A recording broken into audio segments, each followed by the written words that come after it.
What's the truth about co-op square footage in New York City? We will demystify this topic in the following video. I'm Nick at Hauseit. Visit our website hauseit.com to save money when buying or selling real estate here in New York City. So let's get started.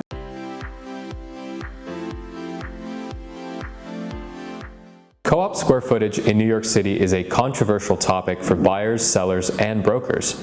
This is because the vast majority of co-op apartments for sale do not have official square footage figures listed in the building's original offering plan. Now, because there is no official square footage figure for most co-ops, and there are a multitude of ways to measure square footage, the square footage of a co-op is open to interpretation. Co-op square footages in New York City are often exaggerated due to the inherent temptation for sellers and listing agents to naturally overstate the size of an apartment in order to make the price per square foot look more attractive to prospective buyers. Why is square footage missing on many co-op listings in New York City? Well, sellers and brokers are often hesitant to represent an official square footage for a co-op, as this could open them up to disputes and/or litigation from a buyer who is looking for an easy way to get out of a deal or simply to cause trouble. Furthermore, there are a multitude of ways to actually measure square footage.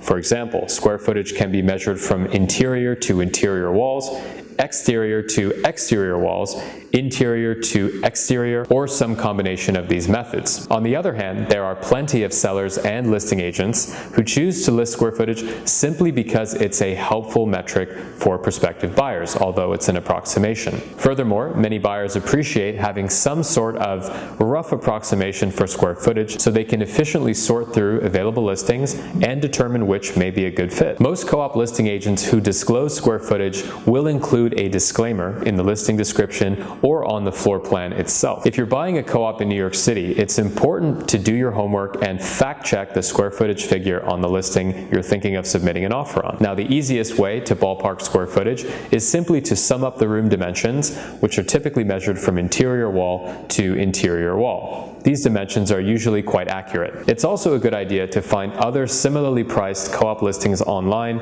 and compare the sum of the room dimensions to the unit you're considering. Provided that the calculated square footages are in the same ballpark, you can therefore conclude that nothing sketchy is going on. Where can I find the square footage of a condo in New York City? The official source of a condo square footage is in Schedule A of the offering plan. Now, here's an example of the Schedule A from an offering plan for a boutique new construction condo building in Williamsburg. Since offering plans are often difficult to locate, an easier way to find the square footage of a condo or a house is to search on the New York City Department of Finance website. Simply type in the address, hit search, and select the most recent Notice of Property Value.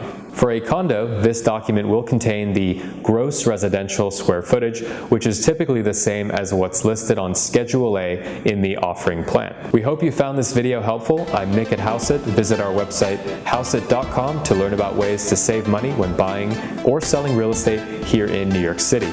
And if you like this video, do us a favor, hit like, subscribe, leave us a comment, and we hope to see you on the next one.